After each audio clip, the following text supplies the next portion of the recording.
Hey folks, welcome back to another chilling tale on the channel. Tonight, we're diving into a story that'll make you think twice about those old creepy churches out in the middle of nowhere.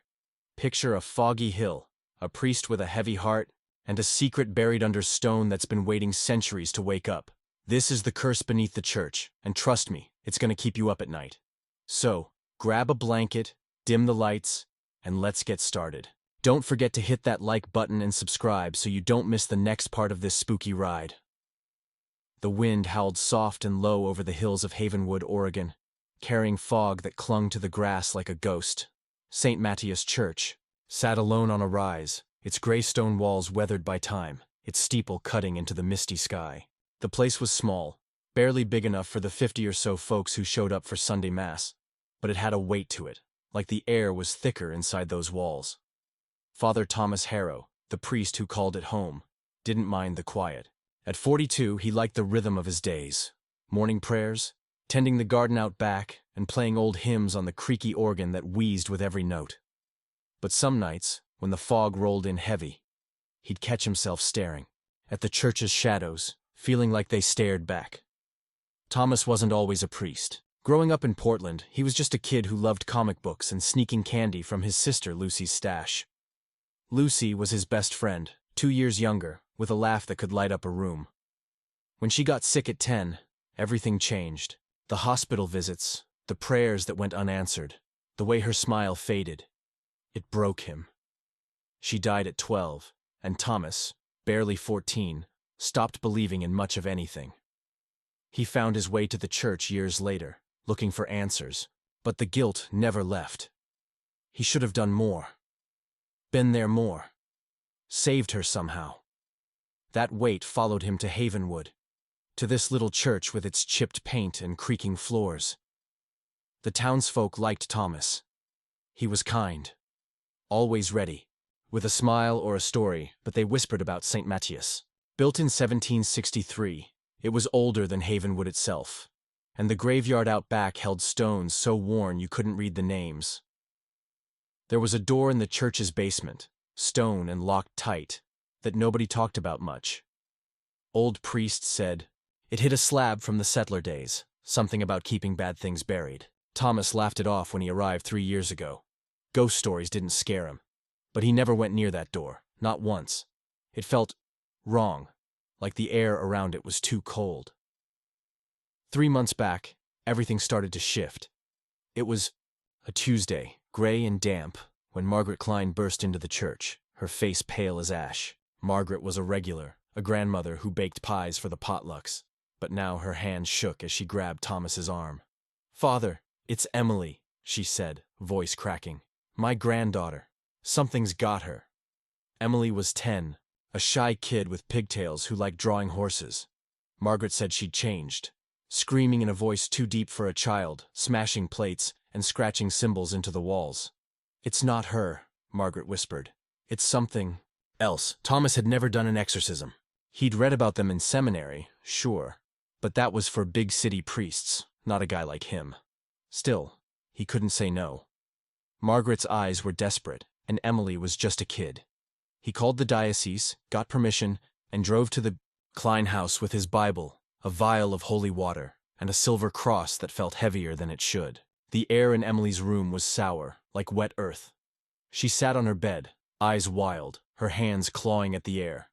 When Thomas started the prayers, her head snapped up, and she growled, "You can't stop it, Judas."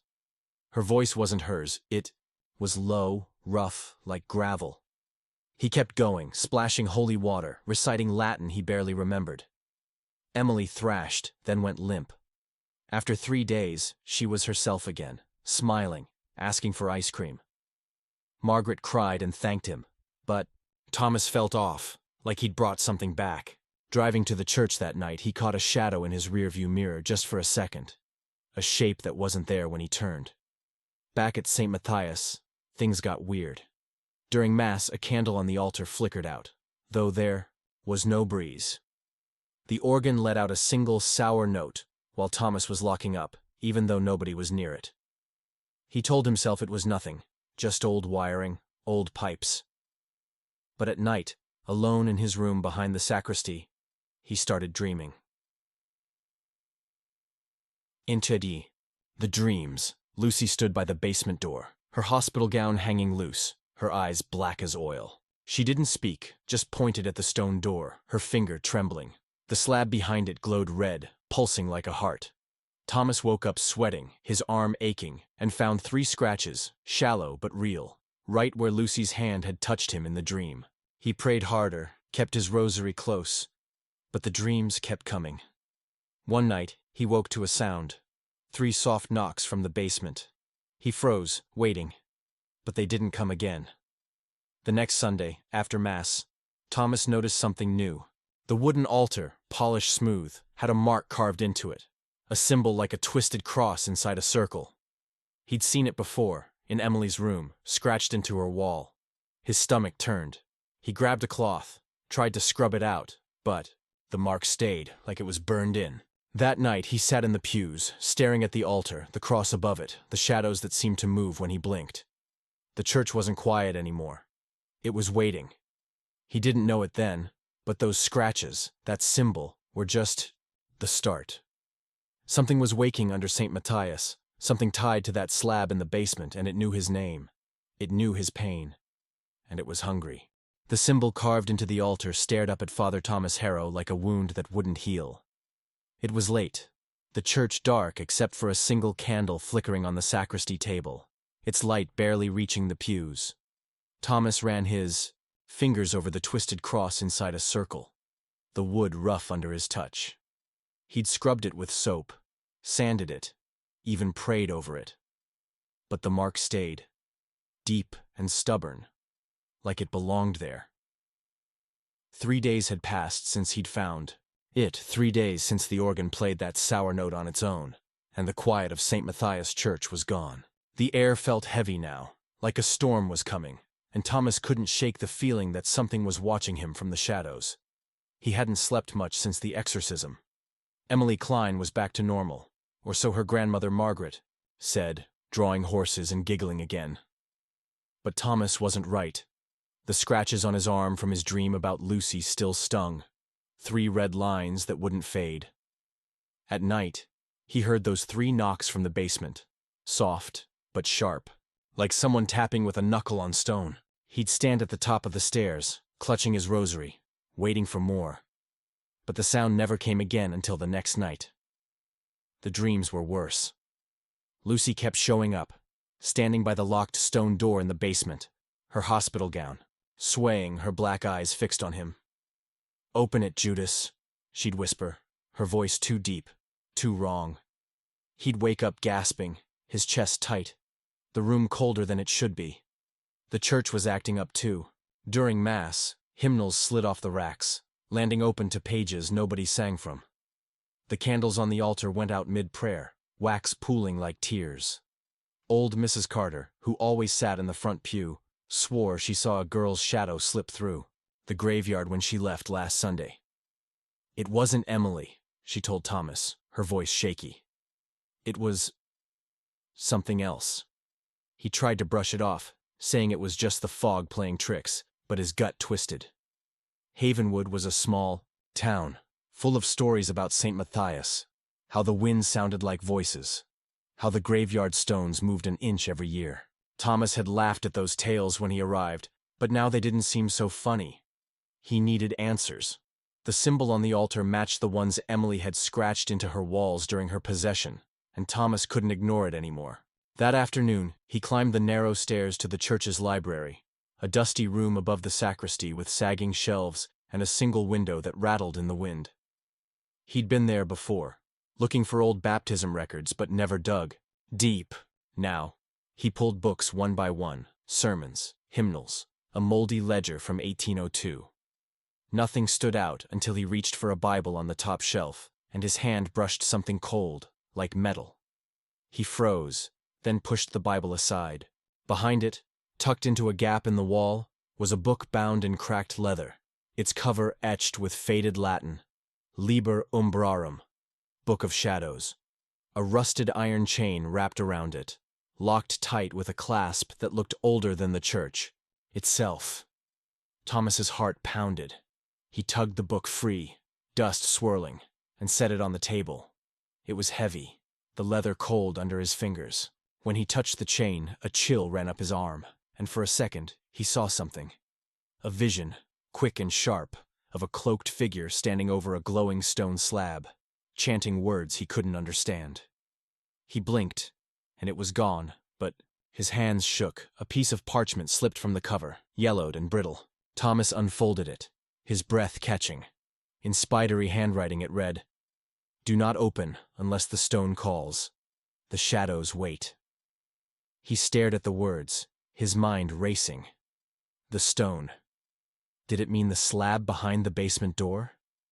The one the old priest warned about, the one he'd never dared touch. He wanted to put the book back, to forget it, but the whispers in his head were louder now, not just at night.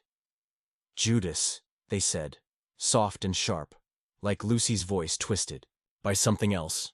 He needed to talk to someone. Margaret came by that evening bringing a casserole, but her face was tight with worry. "Emily's okay," she said, setting the dish on the rectory table. "But she won't go near the church, says it feels bad." Thomas nodded, his throat dry. He didn't tell her about the book or the symbol, but he asked if Emily had drawn anything new. Margaret hesitated. "She's sketching those symbols again," she admitted. "In her sleep. I burned the papers, but she keeps finding pencils." Thomas's stomach sank. He walked Margaret to her car, the fog thick around the church, and promised to check on Emily soon.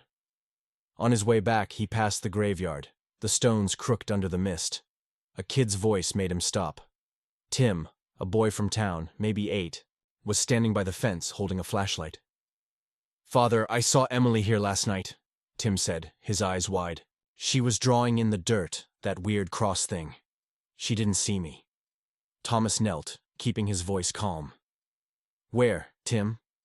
The boy pointed to a patch near the church's back wall, where the ground sloped toward the basement's outer seal. Thomas walked over, his boots sinking in the mud, and saw it. The same symbol from the altar, scratched into the earth, big as a dinner plate. That night, he couldn't stay away. He grabbed a flashlight and went to the church. The Liber Umbrarum still on the library table, its chain glinting like it was daring him to touch it. He ignored it, heading for the nave. The air was colder than usual, the kind of cold that seeps into your bones. He shone the flashlight on the altar, the symbol glaring back, but something else caught his eye. A window above the choir loft. Its stained glass showed St. Matthias, but in the dark, the saint's face looked wrong, twisted, like it was smiling too wide. Thomas blinked, and it was normal again, but his heart hammered. He turned to leave, but a sound stopped him, a creak, slow and deliberate, from the basement stairs. He walked to the door, his flashlight shaking, and saw it. The stone door, locked for centuries, was open an inch, just enough for a thin line of red light to spill out, pulsing like a heartbeat.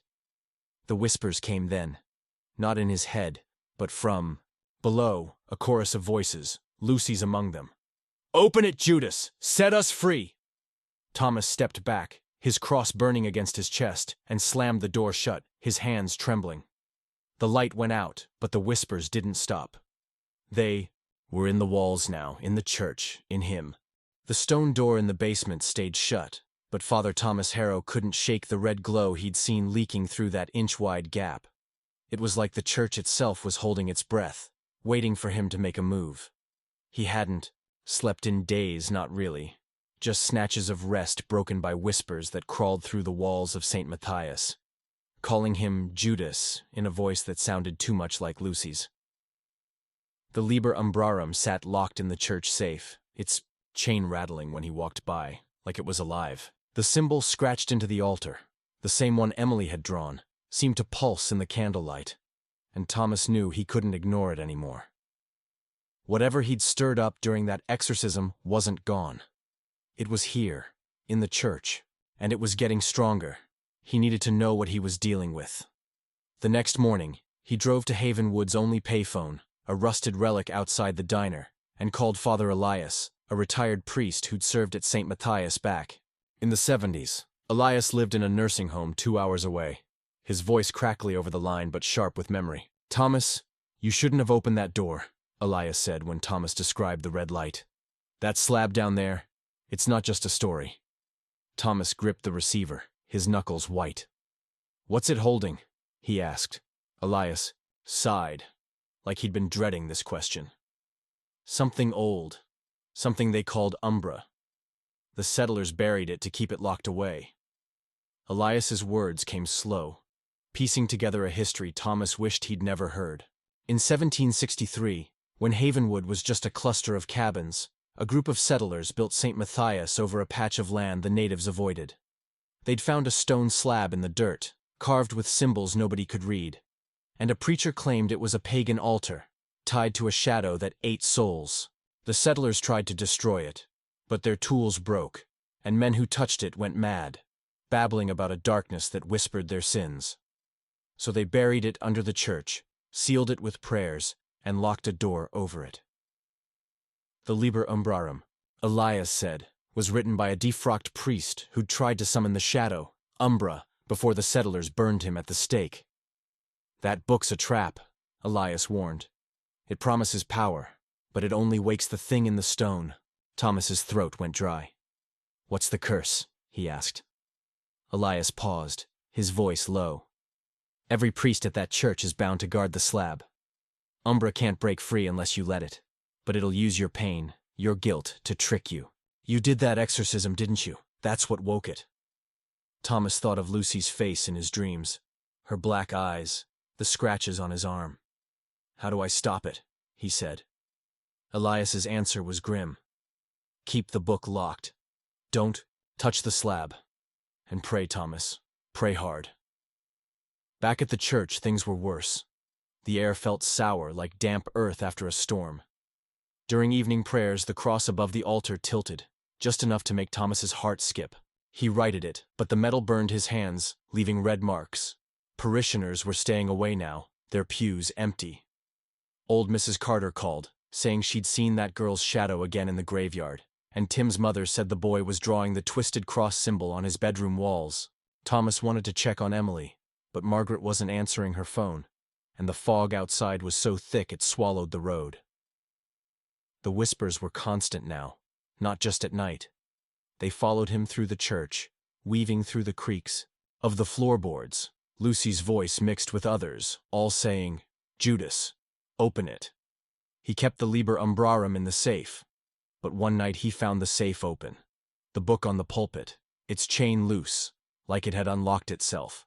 He slammed it shut, his hands shaking, and shoved it back in, but the clasp wouldn't catch. The parchment note, "Do not open unless the stone calls," was gone, replaced by a new one, written in red ink that smelled like copper. "You can't keep me out." He tried to pray, kneeling before the altar, but the words felt hollow. The candles flickered, casting shadows that moved wrong, stretching into shapes with too many arms. His rosary grew hot, scorching his palm, and when he dropped it, the beads scattered, rolling toward the basement door. He didn't pick them up. Instead, he grabbed a flashlight and a vial of holy water, his heart pounding. He had to know what was down there, what Umbra was. The diocese had rules: never open that door. But the church wasn't safe anymore, and neither was he. The basement stairs creaked under his weight, the air colder with every step. The stone door loomed at the bottom, its surface etched with faint lines, like cracks ready to split. Thomas shone his flashlight, and the beam caught the slab behind it, half buried in the dirt floor. It was massive, gray, its surface carved with the twisted cross symbol, glowing faint red, like embers. Under ash, the whispers surged, a chorus now, Lucy's voice clear. "Free me, Judas! You owe me!" He stepped closer, the holy water trembling in his hand, and saw something new. Handprints black and wet, pressed into the slab, too small to be his. He splashed holy water on the stone, and the glow dimmed, the whispers cutting off like a radio, switched silent. But the handprints stayed, and the slab seemed to hum, a low vibration he felt in his chest. He backed away, his flashlight flickering, and tripped over something, a loose brick in the floor. It shifted, revealing a small hollow, and inside was a silver key, old and tarnished, its head shaped like the twisted cross. Thomas didn't touch it, but his eyes went to the Liber Umbrarum in his mind, its chain, its lock. The key fit. He knew it did. He ran upstairs, slamming the door, his breath ragged. The church was dark, the candles out, but the altar's symbol glowed, faint and red, like the slab. He grabbed his phone, dialing Elias, but the line was dead, just static and a faint laugh, like Lucy's but wrong. The basement door rattled. Behind him, 3 knocks, louder than before. Thomas clutched his cross, the one that hadn't broken, and prayed, but the words caught in his throat. Umbra was awake, and it wasn't just in the stone anymore. It was in the church, in the air, in him, and it wanted out. The basement door rattled again, 3 sharp knocks that echoed through St. Matthias Church like a warning. Father Thomas Harrow stood frozen in the nave, his flashlight beam shaking on the altar's glowing symbol. A twisted cross inside, a circle, pulsing red like the stone slab below. The silver key he'd found in the basement burned in his pocket, its weight heavier than it should be, whispering to him as clearly as the voices in the walls. "Judas!" they hissed, Lucy's voice weaving through, soft but wrong. "Open the book! Free us!" The Liber Umbrarum was still in the safe, its chain loose, and Thomas knew that key would unlock it. He wanted to throw it into the graveyard, bury it in the fog, but his hand wouldn't let go. The church wasn't a sanctuary anymore. The air tasted like ash, and the shadows moved when he blinked, stretching into shapes that weren't human. Last night, the statue of St. Matthias in the choir loft had turned its head. Just an inch, but enough to make Thomas's skin crawl. The holy water in the font was black now, thick like oil, and when he'd tried to bless it, the cross in his hand grew so hot it left a burn on his palm. The whispers never stopped, a chorus of voices, Lucy's, others he didn't know, urging him to the basement, to the slab, to the book. His dreams were worse. Lucy stood on the glowing slab, her hospital gown stained red, saying, "You let me die. Make it right." He woke with new scratches, this time on his chest, spelling Judas in jagged lines. He hadn't seen anyone from Havenwood in days. The pews stayed empty, and the phone line hissed with static when he tried to call Father Elias again. The fog outside was so thick it hid the town, like the church was cut off from the world. But Thomas couldn't hide from the truth. Whatever. He'd stirred during Emily's exorcism. Umbra, the shadow Elias warned about, was awake, and it was using his guilt to claw its way out. He needed to check on Emily, to see if she was still drawing those symbols, if Umbra was using her, too. He drove to the Klein house that morning, the fog parting just enough to show the road. Margaret answered the door, her face pale, her hands twisting a dish towel. "She's not right, Father," she said, her voice low. "Emily's quiet, but she's off." Inside, Emily sat at the kitchen table, sketching horses on a notepad. She looked normal, her pigtails neat, but her eyes flicked to Thomas, too fast, too sharp. "Hi, Father," she said, her voice flat. He glanced at her drawing. Horses, sure, but their eyes were wrong, black and empty. And in the corner, that twisted cross symbol, drawn in red crayon. "She does it in her sleep," Margaret whispered. "And she sleepwalks, out to the graveyard." Thomas's stomach twisted. He asked Emily if she felt okay, but she just smiled, a smile that didn't reach her eyes, and said, "The stone's hungry." Margaret gasped, crossing herself, and Thomas felt the key in his pocket grow warm. He left, promising to return, but the drive back was heavy with dread. The church loomed through the fog, its steeple like a finger pointing to nowhere. He parked, and sat in the truck, staring at the graveyard, where Tim had seen Emily drawing that symbol. He wanted to believe it was over, that the exorcism had worked, but Umbra wasn't gone. It was in Emily, in the church, in him. Back inside, the church was colder than ever. The organ let out a low hum, unplayed, and the candles on the altar were lit, though Thomas hadn't touched them. He checked the safe. The Liber Umbrarum was there, but its chain was gone, the clasp open, the book's cover warm. He slammed it shut, his hands shaking, and shoved it into a drawer, but the drawer wouldn't close, like the book was fighting him. He grabbed his Bible, reading Psalms aloud, but the words felt thin, and the whispers grew louder. "Read it, Judas. Save her." He knew they meant Lucy, or maybe Emily, but it was a lie. Umbra was a liar, wasn't it? He tried to fight back. He poured salt around the altar, a trick Elias had mentioned, and sprinkled holy water on the basement door. The whispers quieted, but only for a moment. Then the church shook, a low rumble like thunder underground, and the basement door creaked open, just an inch, red light spilling out again. Thomas grabbed his cross, the one that hadn't burned him, and held it tight. But the light didn't fade. He wanted to run, to leave Havenwood. But the thought of Emily, of Lucy's face in his dreams, kept him there. He had to stop this, whatever it took. That night, the church turned on him. He was in the sacristy, writing a letter to the diocese, begging for help, when the doors slammed shut, locking him in. The windows rattled, and the shadows on the walls formed Lucy's shape, her hospital gown swaying, her black eyes gleaming. "Read the book," she said, her voice a growl. "Save me." Thomas shouted prayers, swinging his cross, but it flew from his hand, shattering against the wall. The Liber Umbrarum appeared on the table, open now, its pages glowing, Latin words crawling like spiders. He saw visions in the text: Lucy alive, Emily safe, Havenwood at peace. But the price was clear.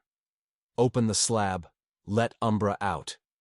He slammed the book shut, his chest heaving. But the room spun, and he saw the graveyard burning, the town swallowed by shadows. The key in his pocket burned, and he pulled it out, its twisted cross shape glowing red. He stumbled to the basement door, the red light blinding, the whispers screaming, "Do it, Judas." He raised the key, ready to unlock the slab, to end it, but a memory stopped him.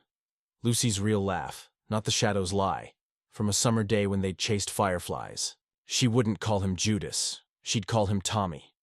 He dropped the key, falling to his knees, and prayed, not from the Bible but from his heart, begging for strength.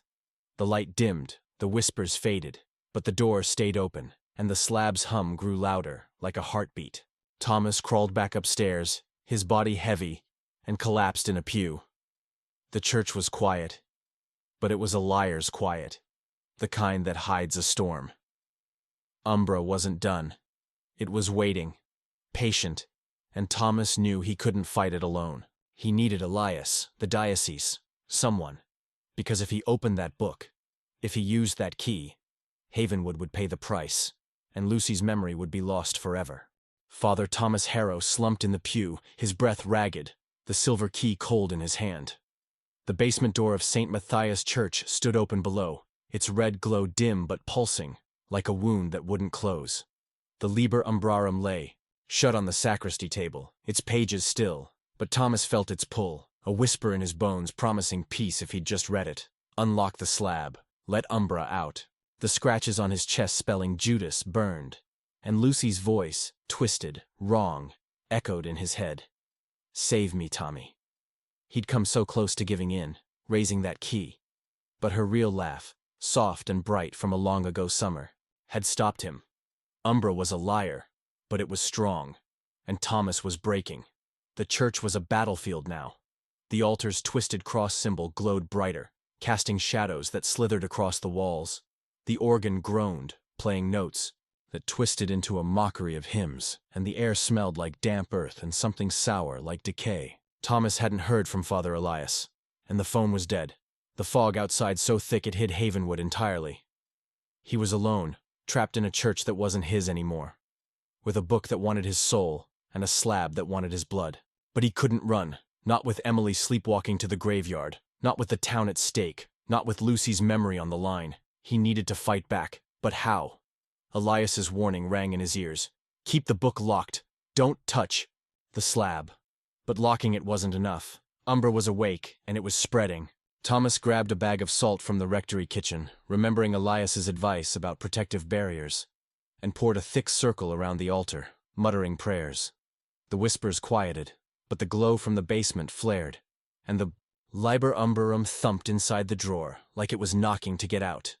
He sprinkled holy water on the basement door, and the red light flickered, but the slab's hum grew louder, shaking the floor. He needed more than salt and water. He dug through Elias's last letter, sent weeks ago, tucked in his desk. Scrawled in the margin was a note. To bind the shadow, carve the cross into the stone. Use blood. Burn the book. Thomas's heart sank. Blood. His own. And burning. The Liber Umbrarum felt wrong, like destroying it might unleash something worse. But he had no choice. He grabbed a knife from the kitchen, small but sharp, and headed to the basement, his cross, the one that hadn't shattered, clutched tight. The stairs creaked, the air icy, and the slab loomed, its twisted cross symbol glowing like fire, handprints black and wet across its surface. He knelt, his hands shaking, and started carving a cross into the slab, the knife scraping stone.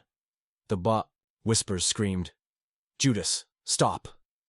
And the red light burned his eyes. He cut his palm, wincing, and let blood drip onto the cross, praying in Latin, the words clumsy but fierce.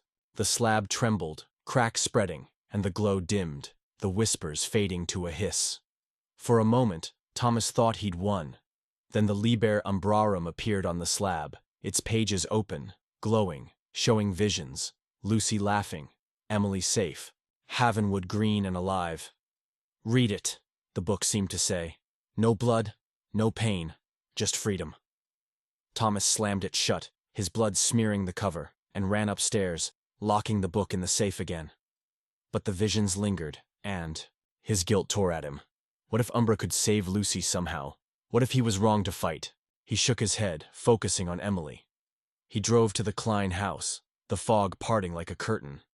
Margaret was frantic, saying Emily had sleepwalked again, scratching symbols into the porch. Emily sat in the living room, her eyes distant, humming a tune Thomas recognized. The organ's warped hymn. "The stone's hungry," she said, not looking at him, and drew the twisted cross symbol on her arm with a pen hard enough to bleed.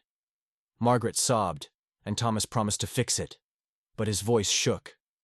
Back at the church, he found Margaret, and a few parishioners waiting, Mrs. Carter, Tim's mother, and old Mr. Hayes, their faces pale but determined. "We're not leaving you, Father," Margaret said. "Whatever's in there, we'll pray it out." Thomas nodded, grateful but scared.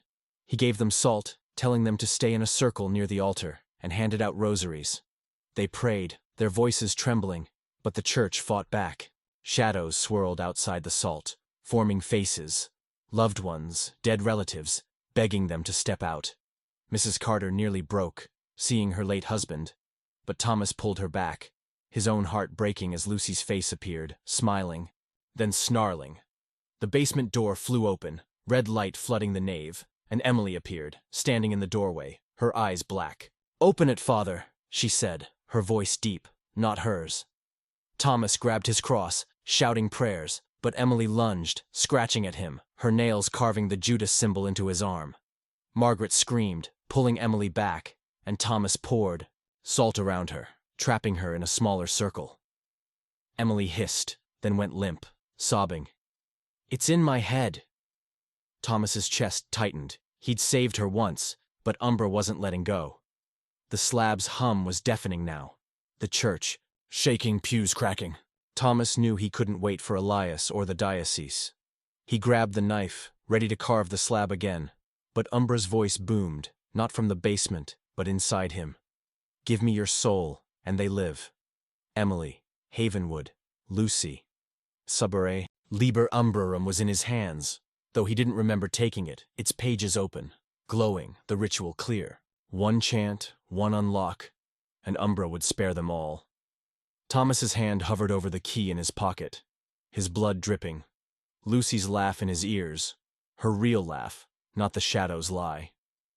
He dropped the book, tears burning his eyes, and kicked it into the salt circle. "You're not her," he said, his voice raw. "You're not Lucy." The church roared, windows rattling, and the slab's cracks widened, red light blazing. Thomas fell to his knees, praying, but the key burned through his pocket, searing his leg. He pulled it out, its twisted cross shape glowing, and threw it toward the altar, where it landed in the salt, sizzling. The shadows surged, Lucy's face, twisting into something else. Umbra, a mass of eyes and teeth, screaming, "You can't stop me!" Thomas grabbed his cross, ready to fight. But the slab's hum stopped, and the church went silent, the red light gone. He staggered to his feet, the key still glowing. The Liber Umbrarum open in the circle, its pages blank. The parishioners stared, Emily quiet in Margaret's arms. Thomas thought it was over. But then he heard it. A crack, loud and sharp, from the basement. The slab was breaking, and Umbra was laughing. The crack from the basement was like a gunshot, splitting the silence of St. Matthias Church. Father Thomas Harrow stood in the nave, his heart pounding, the silver key glowing on the altar where he'd thrown it. The Liber Umbrarum lay open, in the salt circle, its blank pages flickering as if mocking him. The red light from the basement was gone, but the air was thick, heavy with something worse than fog, a presence that pressed against Thomas's chest, whispering Judas in Lucy's voice. Emily huddled in Margaret's arms, her sobs quiet, while the other parishioners, Mrs. Carter, Tim's mother, Mr. Hayes, stared at the basement door, their rosaries trembling in their hands. The slab was breaking, and Umbra's laugh, low and guttural, echoed through the walls, promising ruin. Thomas grabbed his cross, the one still whole, and stepped toward the basement stairs. "Stay here," he told Margaret, his voice steadier than he felt. "Keep the salt circle tight." She nodded, clutching Emily.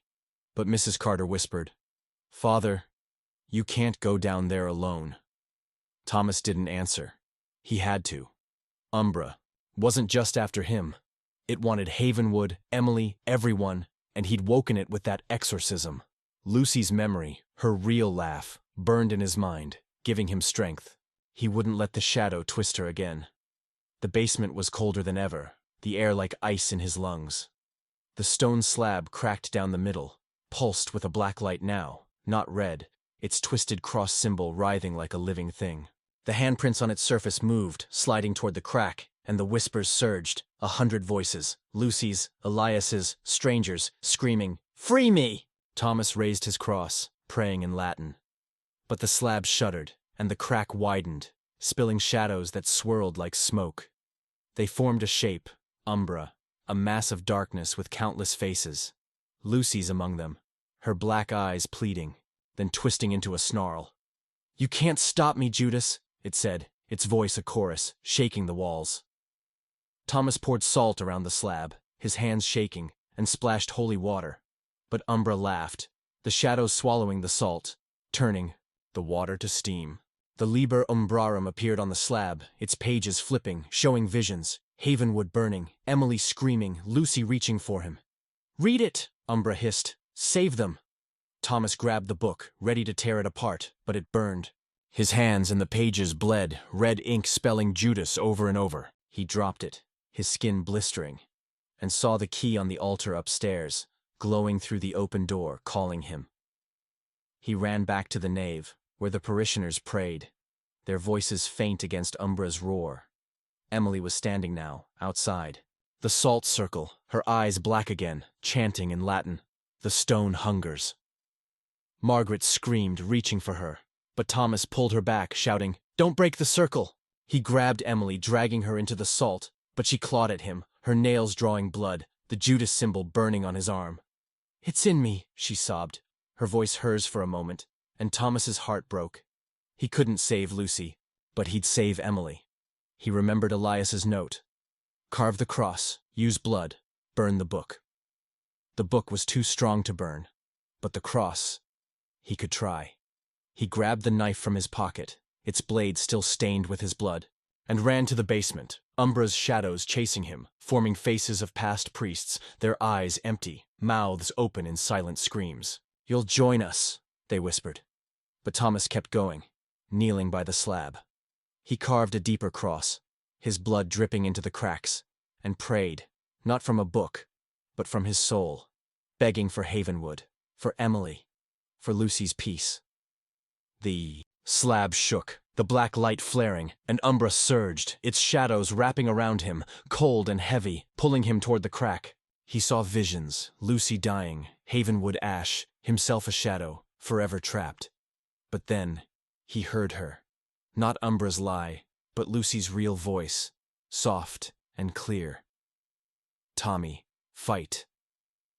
The cross in his hand glowed, not with Umbra's light, but something, warmer like sunlight through a window. He stabbed the cross into the slab's crack, his blood pooling, and shouted, "You can't have them!" The slab screamed, a sound like metal tearing, and the shadows recoiled. Umbra's faces twisting in rage. Upstairs, the church shook, pews cracking, windows shattering into sparks of stained glass. Margaret and the parishioners held the salt circle, but Tim's mother stepped out, drawn by a shadow of her son, and vanished into the dark, her scream cut short.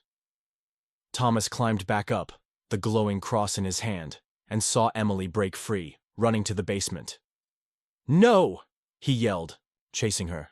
She stood by the slab, her hands on the crack, chanting, "It's hungry." Thomas tackled her, pulling her away, and poured salt around her, his cross burning his palm but holding strong. Umbra's voice boomed, not from the slab, but everywhere. "One soul, and they live. Give me yours." Thomas froze, the visions returning. Lucy alive, Emily safe, Havenwood whole. The Liber Umbrarum was in his hands again, its ritual clear, promising everything for his soul. He looked at Emily, sobbing in the salt, at Margaret praying, at the church crumbling. Lucy's real voice came again. "You're enough, Tommy." He dropped the book, grabbed the knife, and carved his blood into the slab's cross, deeper, wider, until his hand bled dry. The slab cracked further, but the black light faded, and Umbra screamed, its shadows shrinking. The church went still, the slab's hum gone, the Liber Umbrarum closed, its pages ash. Thomas collapsed, his vision blurring, Emily's sobs faint, in his ears. He saw Lucy, not Umbra's lie but his sister, smiling, her hospital gown clean, her hand on his cheek. "You did it, Tommy," she said. And he blacked out, the cross warm in his hand, the slab silent but not sealed. Umbra was hurt, not gone, and Thomas knew it wasn't over. The shadows were waiting, patient, and the key still glowed, untouched, on the altar above. Father Thomas Harrow woke to the sound of his own heartbeat, faint and uneven, like a drum in a distant room. He was sprawled on the cold floor of St. Matthias Church, the nave dim, the air still. His hand clutched the glowing cross, now cool, its warmth gone. The basement door was shut, the red light extinguished, and the Liber Umbrarum was a pile of ash in the salt circle, its pages burned to nothing. Emily sat nearby, wrapped in Margaret's arms, her eyes clear, no longer black. The other parishioners, Mrs. Carter, Mr. Hayes, stood in the flickering candlelight, their faces pale but alive. The slab's hum was gone, the shadows still, but Thomas's chest ached, the scratches spelling Judas raw under his shirt. Umbra was quiet, but he knew it wasn't gone. Margaret helped him to his feet, her voice shaky. "Father, you did it, it's over." But Thomas shook his head, his throat dry. The silver key still glowed faintly on the altar, untouched, its twisted cross shape a reminder of what he'd almost done. Opened the book, freed the shadow. His hair, once dark, was streaked white, and his hands trembled. The knife's cut, on his palm throbbing. He looked at Emily, her pigtails messy, her face soft again, and felt a flicker of relief. He'd saved her, saved Havenwood, but at what cost? Lucy's smile from his vision lingered, not Umbra's lie but her real one, and it hurt as much as it healed. The diocese arrived at dawn, a team of priests led by Father Monroe, a stern man, who'd approved the exorcism months ago. They found the church in chaos, pews cracked, windows shattered, the altar's symbol faded but still there, like a scar. Monroe questioned Thomas, his eyes narrow, but Thomas kept it vague. The exorcism had stirred something, he'd fought it, the slab was sealed. He didn't mention the Liber Umbrarum, the key, or Umbra's name. The diocese sealed the basement, door with iron bolts, declaring it off limits, and took Emily for observation, though she seemed fine, drawing horses again, no symbols. Margaret hugged Thomas, tears in her eyes, and the parishioners prayed, their voices stronger now. But the church didn't feel right. The fog lifted, Havenwood's streets visible again, but the air in St. Matthias was cold. The shadows, too, long. Parishioners returned for Mass, but they whispered about the graveyard, where stones seemed shifted, and about Tim's mother, who'd vanished into Umbra's shadows. Thomas led prayers, his voice steady, but he avoided the altar, its symbol a quiet threat. At night he checked the safe, half expecting the Liber Umbrarum to reappear, but found only ash, smelling faintly of copper. The key was gone, taken by Monroe, or so he hoped. He didn't ask. Father Elias arrived a week later, leaning on a cane, his eyes sharp despite his age. They sat in the rectory, the fog pressing against the windows. "You heard it, Thomas," Elias said, his voice low. "But Umbra's not dead. It's dormant, waiting for the next priest, the next crack in the slab." He handed Thomas a silver cross, etched with runes, its edges worn. "Keep this close. It's older than the church, blessed against shadows." Thomas took it, the metal warm, and asked, "Why me? Why Lucy?" Elias sighed. "Umbra feeds on pain. Your sister's death. It's a wound it can twist. You fought it, but it marked you." Thomas touched his chest, where the Judas scratches had scarred, faint but permanent. He hadn't told Elias about the visions, Lucy's real voice guiding him. But he felt her still, a quiet strength. He wanted to believe he'd honored her, but the curse wasn't broken. Elias warned that Umbra had stirred in 1790, when a priest went mad and burned half the church, and again in 1902, when a child vanished near the graveyard. "It's patient," Elias said. "It'll wait years, centuries, until someone forgets." Thomas nodded, the weight of it settling. He wasn't just a priest now, he was a guardian, bound to the slab, to Umbra's cage. The days blurred. Thomas led mass, tended the garden, played the organ, but he was different. He avoided mirrors, afraid of seeing Umbra's eyes in his reflection. The new cross hung around his neck, heavy but comforting, and he prayed nightly, not just for Havenwood, but for himself, for strength to keep the shadow locked. The townsfolk noticed his white hair, his tired eyes, and whispered that Father Thomas had seen something unholy. They didn't ask, and he didn't tell. But the graveyard bothered him. One evening, he found a stone fragment near the church's back wall, half buried, carved with the twisted cross symbol. He smashed it with a shovel, his hands shaking, and buried the pieces. But the ground felt warm, like it was breathing. Emily came to Mass with Margaret, smiling, normal. But Thomas watched her closely. She didn't draw symbols, didn't sleepwalk.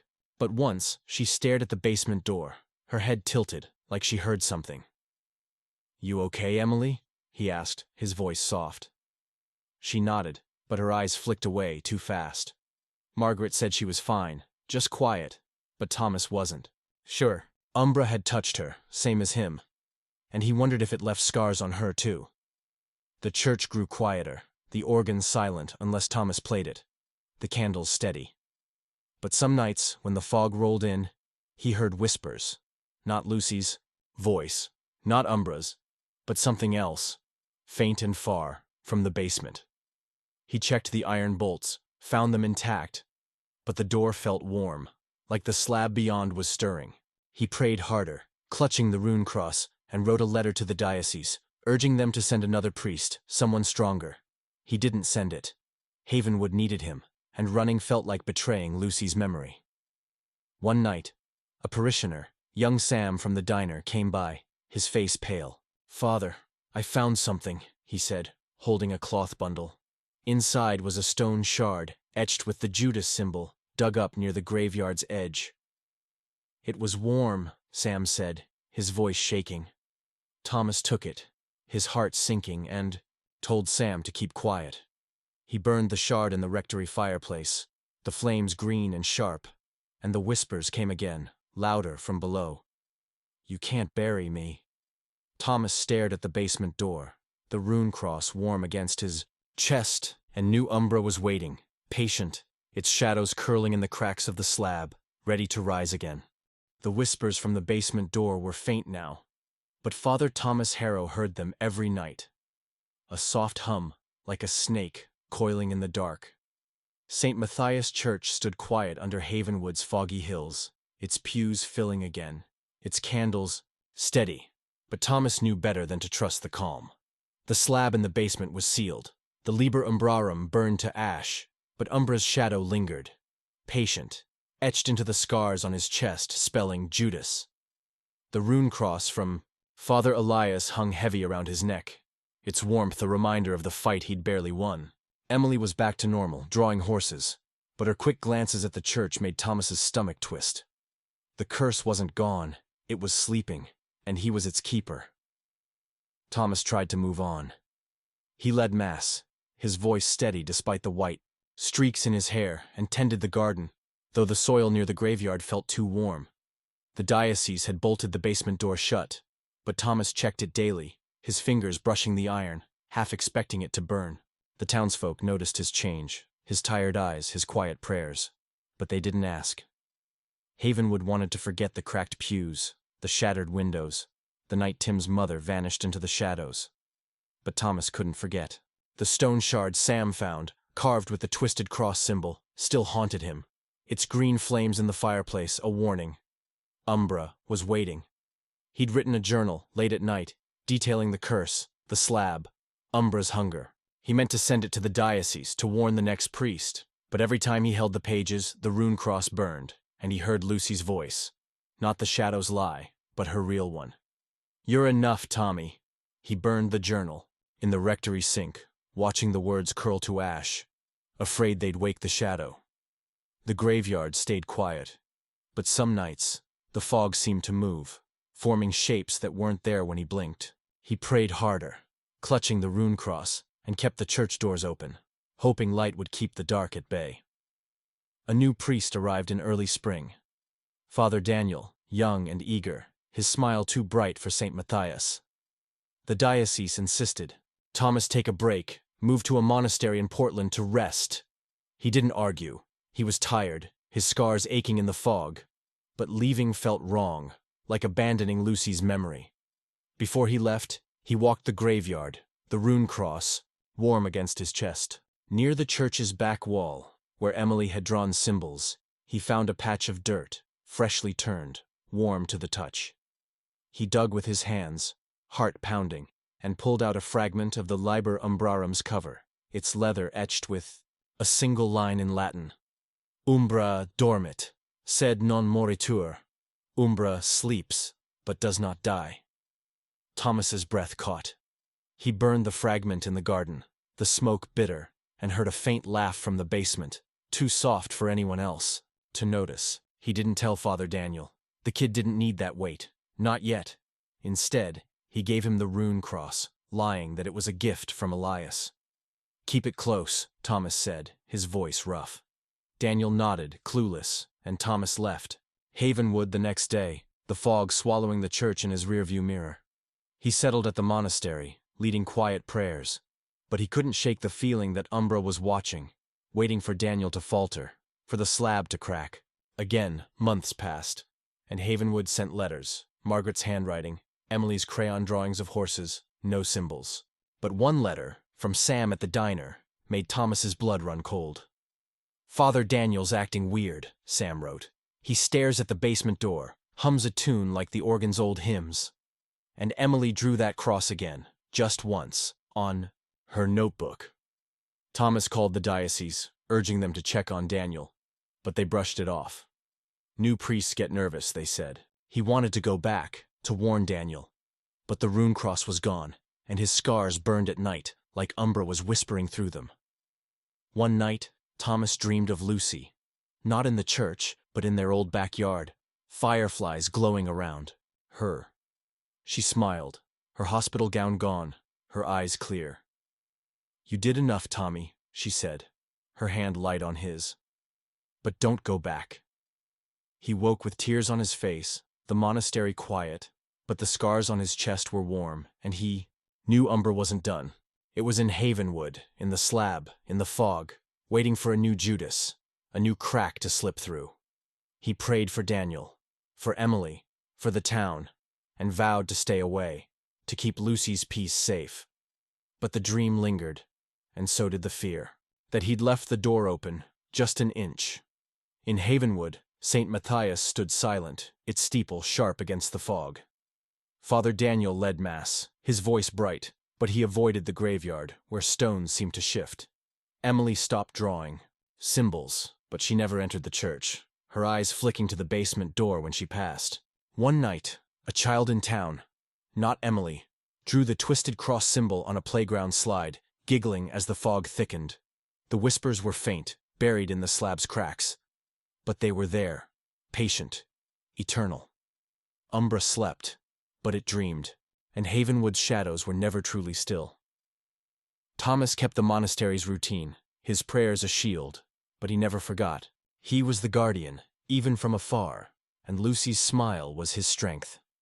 The curse wasn't broken, but it was held for now. The church stood, the slab waited, and Umbra whispered, soft as fog, knowing time was on its side. And that's the end of the curse beneath the church. Did Father Thomas really stop Umbra? Or is that shadow still lurking in Havenwood's fog? What would you do if you found that slab under your church? Drop your thoughts in the comments below. I read every one. If this story gave you chills, smash that like button, share it with your friends, and subscribe for more creepy tales every week. Got a spooky story from your hometown? Tell us about it, and maybe it'll inspire our next video. Thanks for watching. Stay safe out there and keep an eye on the shadows. See you next time.